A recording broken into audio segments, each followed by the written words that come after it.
I have to explain myself. Opo. Hindi ko dinidepensa ng mga taong yon. Opo. Ginawa ko lamang yon doon sa nalalaman ko na ma-identify natin ang pinaka-mastermind dito. Yun lang, wala nang iba. Opo. Kung gusto nyong ang ma-identify, puro butete at saka sapsap, bahala na kayo sa buhay nyo. So pinipili nyo yung gusto nyong i-process. Paano natin, sila lamang ang nakapag-identify initially ng 17 congressmen. At doon sa kanilang mga testimony, lumalabas na rin ang pangalan ni Saldico and Martin Romualdez. Ngayon, kung ayaw ninyong bigyan sila ng protection under that law, kaya siguro umayaw na sila sa ICI. So what is their status now with the DOJ? Are you insisting that they restitute? How much? How do you compute it? If I may, Your Honor. Oh, yes. If I may, Your Honor, to be consistent, the Department of Justice... No, you are not consistent from the beginning. Huwag mo sasabihin yung to be consistent. Okay. Opo. There is no consistency here. Sige po. Magkano ang gusto nyong restitute nila in the first place? Okay.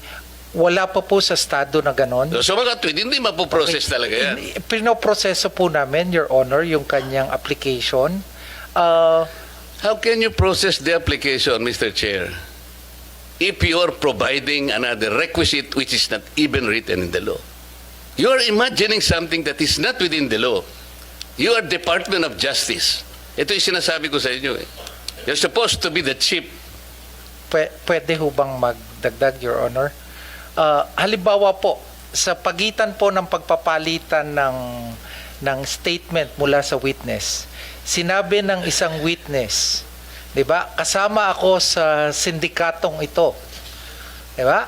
At dahil sa kumita ako, dito sa pagsali ko sa sindikatong ito, kumita ako ng 10 milyon. Kuwasa ho ba naman, hindi pa kukuhanin ng DOJ bago siya matanggap sa Witness Protection Program? Mga practical na aspeto lang po, Your Honor. So ano nga sinabi sa inyo ng mga diskaya? Na-determine ninyo kung magkano ang kinita nila? Diba? Kaya po, Your Honor... Hindi nga, nakuha nyo na ba?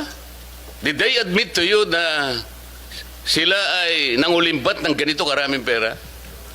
I have to explain myself. Yapo. Hindi ko dinidepensa ng mga taong yon. Opo. Ginawa ko lamang yon doon sa nalalaman ko na ma-identify natin ang pinaka-mastermind dito. Yun lang, wala nang iba. Opo. Kung gusto nyong ang ma-identify, puro butete at saka sapsap, bahala na kayo sa buhay nyo. Gusto rin po namin, Your Honor. Gusto nyo pala eh. Opo. Why are you putting a requirement that is not within the law? Tsaka na natin sila pag na-prosecute na natin yung mandarambong, na-prosecute na natin yung mastermind. Bakit? Makakalampas ba sila sa civil liability?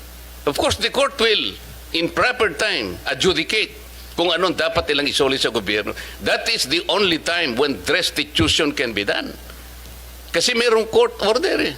Pero sa ngayon, will you abuse your discretion na kaya niyong gawin ito kahit na wala sa batas? How can the Department of Justice do that? You're supposed to be the embodiment of justice.